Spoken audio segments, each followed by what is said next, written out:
Shalom, jumpa lagi dalam Renungan Penyejuk Jiwa Gereja Toraja Jemaat Batam. Kepunyaan Allah yang Maha Kudus, saya percaya dalam situasi-situasi ini penggembalaan Sang Gembala Agung tetap menyertai perjalanan kehidupan kita semua sebagai batu-batu hidup Allah, atau orang-orang yang dipilih Allah untuk menyatakan segala kasih dan kebaikan Tuhan dalam dunia ini, dalam kehidupan kita sebagai umat Allah yang dalam Alkitab kita pun disebut sebagai batu-batu hidup Allah. Sebuah metafor untuk menggambarkan tentang identitas diri kita sebagai orang percaya. Nah, saudara-saudara yang saya kasihi dalam nama Tuhan, hari ini kita akan membaca bagian firman Tuhan dari Amsal pasal 3, ayat yang ketiga sampai ayatnya yang keempat. Kitab Amsal pasal 3, ayat yang ketiga sampai ayat yang keempat. Firman Tuhan berkata, "Janganlah kiranya kasih dan setia meninggalkan engkau. Kalungkanlah itu pada lehermu, tuliskanlah itu pada loh hatimu. Maka engkau akan mendapat kasih dan penghargaan dalam pandangan Allah dan manusia."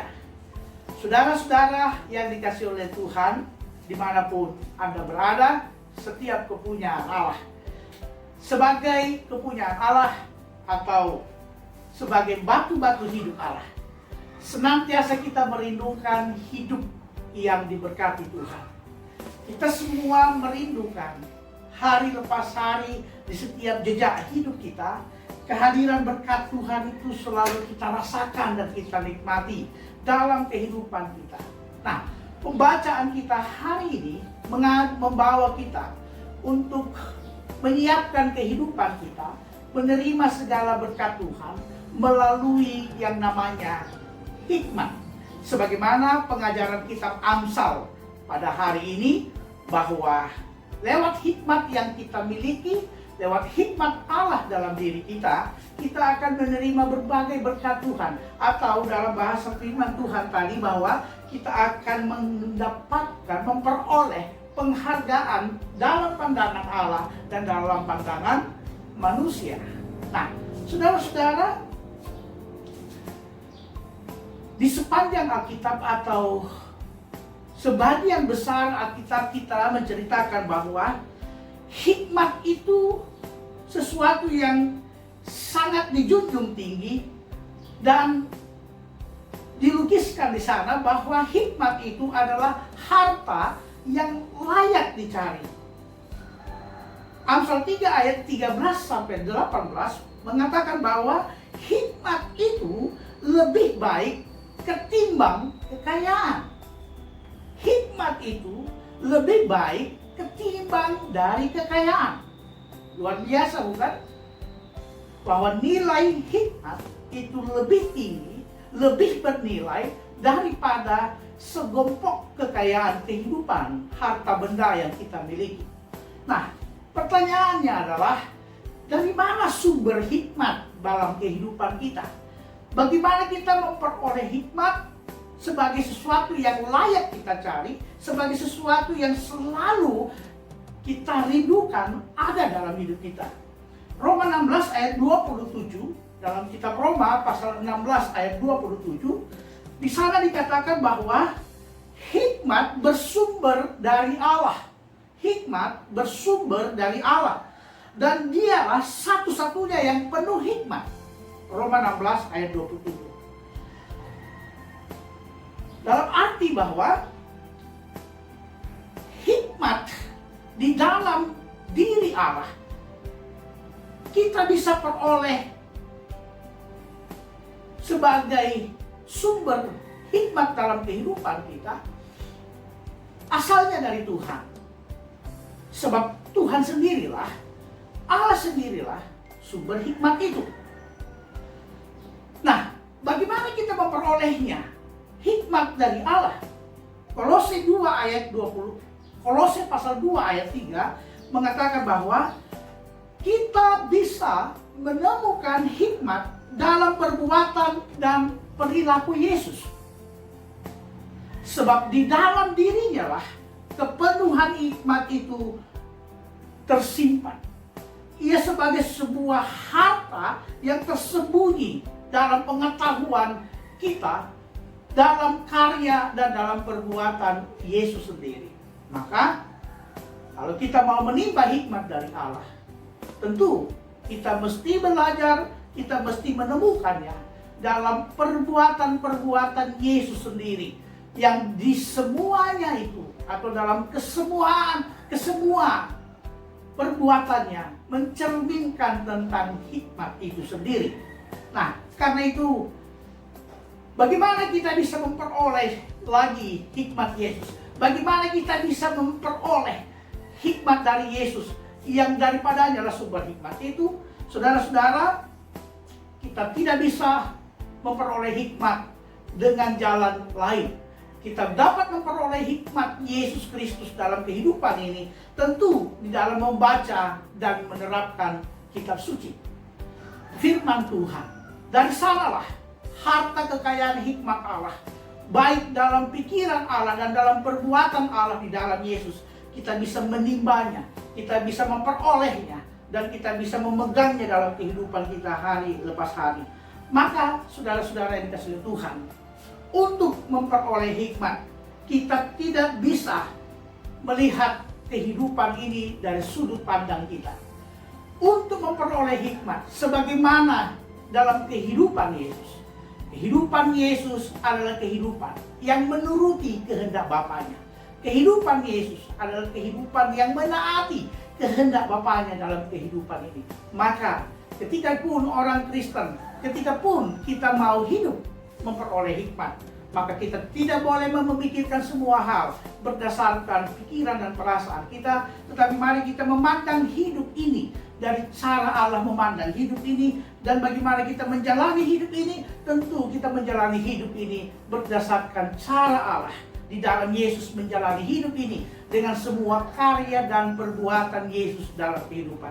Nah, saudara-saudara yang saya kasihi dalam nama Tuhan, hari ini kita belajar bahwa satu hikmat yang penting bagi kehidupan kita sebagai kepunyaan Allah adalah kasih dan setia. Dalam ayat kita pembacaan mengatakan bahwa kalungkanlah di lehermu kasih dan setia itu.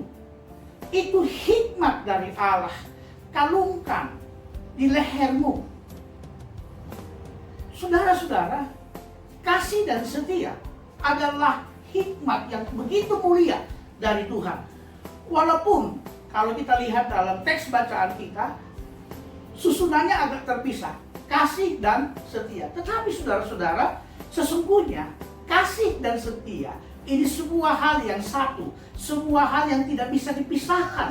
Karena kita mengasihi tanpa kesetiaan kepada Tuhan, maka kasih kita itu tak ada, ibaratnya sebagai sebuah kamuflase, sebuah fata morgana saja, sesuatu yang kelihatan indah tetapi mudah hilang, tidak nyata. Sebab ketika kita mengasihi tanpa kesetiaan kepada Tuhan, maka cara kita mengasihi atau implementasi mengasihi akan menjadi sesuatu yang kelihatan indah di luar saja, tetapi sesungguhnya dalamnya banyak kerapuhan dan kerapuhan. Nah, karena itu juga kehidupan kita yang setia pun tanpa kasih juga hanya sebagai sebuah kewajiban-kewajiban. Jadi kalau kita mengatakan bahwa kita setia kepada Tuhan, kita setia pada Yesus, tetapi kita tidak mengasihi, sesungguhnya kita hanya menuruti sebuah kewajiban-kewajiban moral saja dalam kehidupan ini. Sebab sesungguhnya kesetiaan mesti berbanding lurus dengan hidup mengasihi. Maka saudara-saudara yang saya kasih dalam nama Tuhan, lewat pesan firman Tuhan itu, lewat Amsal pasal 3 bacaan kita hari ini, mau memesankan kepada kita, mau mengajarkan kepada kita, milikilah kasih dan setia. Itulah hikmat Allah, daripadanya kita akan memperoleh pandangan, penghargaan dalam pandangan Allah dan dalam pandangan manusia. Dan penghargaan dari Allah dan manusia itu dalam banyak bentuk bisa datang dalam kehidupan kita. Entah itu berupa rezeki, entah itu berupa kebersamaan, entah itu berupa topangan, dan banyak hal yang kita butuhkan dalam kehidupan ini. Dengan berkalungkan kasih dan setia, kita percaya kehidupan kita limpah dengan berkat dari Tuhan. Sebab itu hikmat Allah. Mungkin kita berkata, saya udah lelah. Bahkan mungkin kita udah tidak sanggup untuk mengasihi. Bahkan mungkin kita sudah ada di titik jenuh untuk hidup mengasihi. Sebagaimana hikmat kita hari ini. Tetapi saudara-saudara yang dikasihi Tuhan, ketika kita pun terasa jenuh, disitulah sesungguhnya kita mesti hidup mengasihi. Sebab kita melakukannya bukan karena kemauan diri kita, bukan karena keuntungan yang kita akan peroleh dari hidup mengasihi, tetapi kita mengasihi demi Tuhan. Dalam ayat 5-7 dalam Amsal pasal 3 di sana digambarkan bahwa sesungguhnya anak-anak Tuhan mengasihi itu bukan demi diri kita, bukan karena kepentingan kita, tetapi kita melakukannya demi Allah. Karena itu, keadaan buruk apapun, seletih apapun, sejenuh apapun, kita mengasihi. Mungkin kita sudah berpikir bahwa rugi rupanya hidup mengasihi. Jangan sampai itu mematikan kehidupan mengasihi dalam kesetiaan kepada Tuhan. Sebab kita toh tidak melakukannya untuk kepentingan diri kita, tapi kita melakukannya demi Tuhan. Maka saudara-saudara yang saya kasihi dalam nama Tuhan, mari kita hidup mengalungkan di leher kita atau melekatkan hikmat Allah dalam hidup kita dalam tuntunan Roh Kudus, yaitu memiliki kasih dan kesetiaan. Mengasihilah dalam kesetiaan kepada Allah, dan kesetiaan kepada Allah itu ditopang, itu diwujudkan dalam kehidupan mengasihi. Saudara-saudara, ungkapan hikmat berkata, berkat datang dari mencari hikmat dan hidup menurut hikmat tersebut. Berkat datang dari mencari hikmat dan hidup menurut hikmat itu sendiri. Ketika kita mau hidup diberkati, maka carilah hikmat dan hiduplah dalam hikmat itu sendiri. Ada sebuah peribahasa lain mengatakan, ungkapan hikmat lain mengatakan, anakku, makanlah madu, sebab itu baik. Sebagaimana madu dari sarang lebah baik untuk dimakan, begitu pula hikmat baik untuk jiwamu. Jika engkau bijaksana, cerahlah masa depan. Dan ketika kita memiliki hikmat, kita bijaksana dalam hidup. Dan dalam kebijaksanaan hidup, yakinlah, cerahlah masa depan kita semua. Ingat firman Tuhan dari 1 Korintus pasal 13 ayat yang ke-13. Tuhan berkata, demikianlah tinggal ketiga hal ini, yaitu iman, pengharapan, dan kasih. Dan yang terbesar dan diantaranya adalah kasih. Itulah hikmat Allah. Maka mari jangan berhenti dan jangan jemu hidup mengasihi. Seberat apapun hidup, selelah apapun kita menyatakan kasih, nyatakanlah demi Tuhan.